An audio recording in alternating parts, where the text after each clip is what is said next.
The years 1870 to 1914 are considered the Second Industrial Revolution. Now, due to the rise of industry, there was a rise of the progressive movement and America's rise as a world power through imperialism. But before I get into the progressive movement, you need to understand the causes for this movement to begin.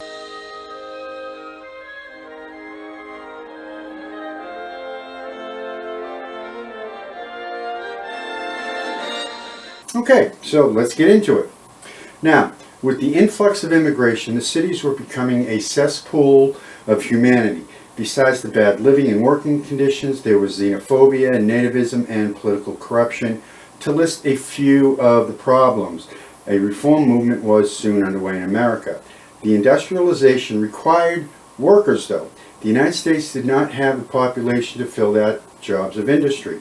So, where does America get workers it needs? Where else? Europe, Asia, and Japan. Ready-made sources of cheap labor. Okay, now Europe had gone through a revolution in 1848. The governments had crushed the revolutionaries, and conservative political philosophy had taken a firm hold in Europe. Now, the conservatives at this time wanted to promote a range of social institutions such as the basic family unit, organized religion, military, property rights, monarchies. Conservatives tended to favor institutions and practices that guaranteed the social order. They'd had enough of the revolutions, and that evolved gradually. All of Europe was a class system, and if you were unlucky enough to be born into the working or peasant class, then your life was going to be a hard struggle ending only in death, generally speaking.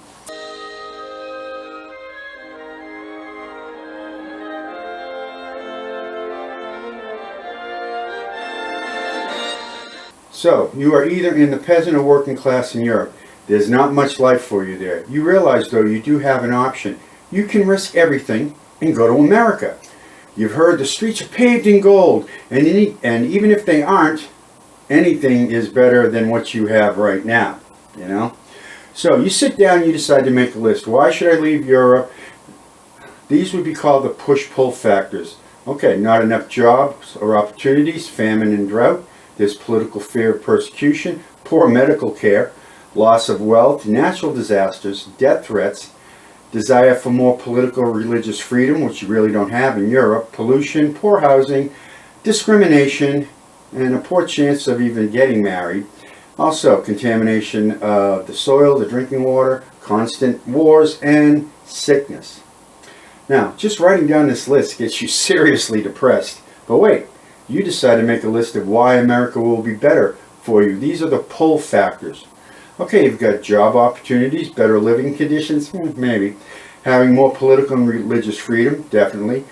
You have a better education system, kind of. Better medical care, attractive climate, you have security, plus you might have family over here. And you have a better chance of marrying. Now, at this point, let's put a real person in this situation. His name is Louis Gardella. The year is circa 1870. He reviews both lists and said, I'm going to America to start a new life and make my fortune.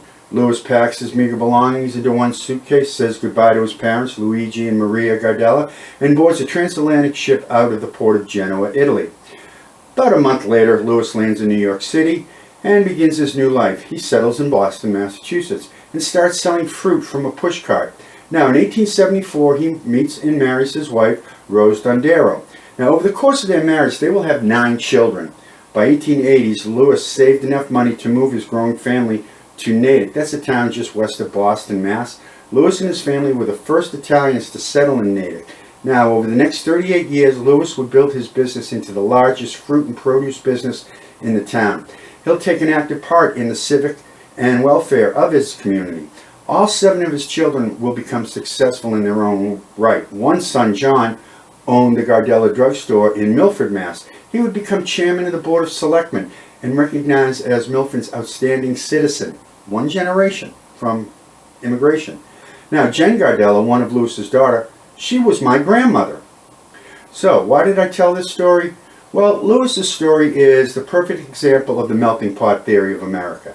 Immigrants would come here from all over the world and melt into American society, assimilate in their culture. By the second generation, their children would be Americans. To be sure, they kept ties with their homeland, sending money home to help other family members buy tickets to come to the New World, but for the most part, their lives were now as Americans. Now, these men and women, like I said, were assimilating into the American culture.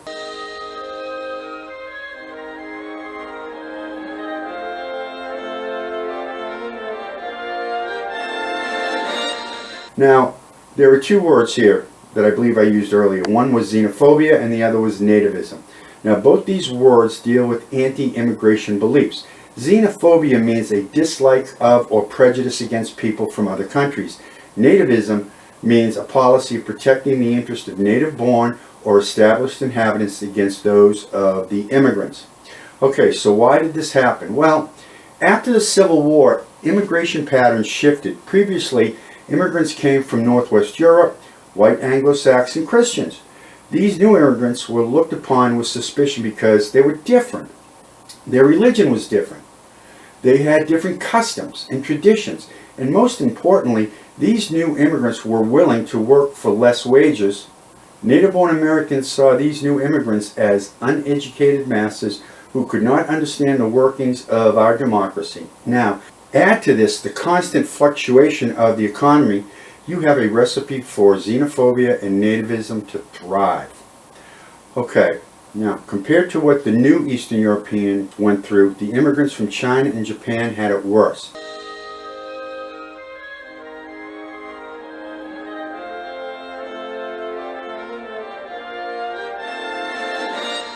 The Chinese immigrated to work on building the Transcontinental Railroad and agricultural work. They left China for the same reason, and Japan. Xenophobia and nativism reared its ugly head, and through popular support, a lot of political corruption, the Chinese Exclusion Act was passed in 1882. This act suspended immigration from China for 10 years and restricted the rights of the Chinese already in the United States. Well, we need more labor though, right? So another source of cheap agricultural labor filled that void. These immigrants came from Japan. However, by 1907, nativist fears and advocates for cheap labor on the West Coast came to a boiling point. So President Theodore Roosevelt brokered an agreement with Japan. It wasn't a treaty. It was called a gentleman's agreement. The basic point was Japan would not allow further immigration to the United States and of cheap labor, and the United States would not impose restriction on Japanese immigrants already present in the country. The goal was to reduce tension between the two Pacific nations, such as those that followed the Pacific Coast riots of 1907 and the segregation of Japanese students in public schools.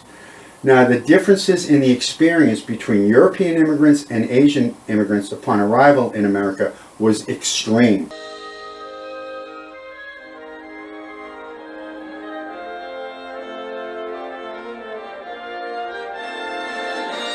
Now, the majority of the people coming from Europe entered through Ellis Island, and that was an immigration station in New York Harbor, which officially opened January 1892.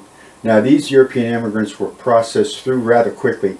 Even at its peak in 1907, when the government processed just over 1 million immigrants that year, most new arrivals went through the island in a few hours, a day at the most. Only about 10% were denied entry. Now, Angel Island, located in San Francisco Bay, California, on the other hand, was brutal. Chinese immigrants went through the standard medical exam, just like Ellis Island, but it went one step further. They were inspected for parasitic diseases, tested for intestinal parasites, and required to give a stool sample. The examinations and disinfection process were brutal, humiliating, and indecent. If an immigrant was found to be sick, they were sent to the hospital on Ellis Island until they could pass a medical exam and an immigration hearing. Chinese immigrants could be detained for a period as short as 2 weeks to as long as 2 years. A person's racial identity and social class determined the intensity of the examinations. Okay, now with the influx of immigrants, overcrowded cities, bad sanitation, tenement housing, and a serious lack of primary education for their children, the progressive movement took root. Okay, this video is getting close to 10 minutes, so I'll save the NAACP and the reform movement for the next 2 videos. Now remember, these videos are basic overviews to help you understand the important events in U.S. history. These videos are not an in-depth analysis of these events. Okay, remember to take notes in class. Review those notes every day, 5 to 10 minutes. If you've been doing this, watching these videos, you should do okay in your test, guys. Alright, if you like this video and you want to see more 5 to 10 minute videos on American history, hit the like button, ring the bell, and subscribe to my channel to get notified when I post new content. Now, if you have questions, please post them. I'll do my best to answer them. As always, thank you for watching.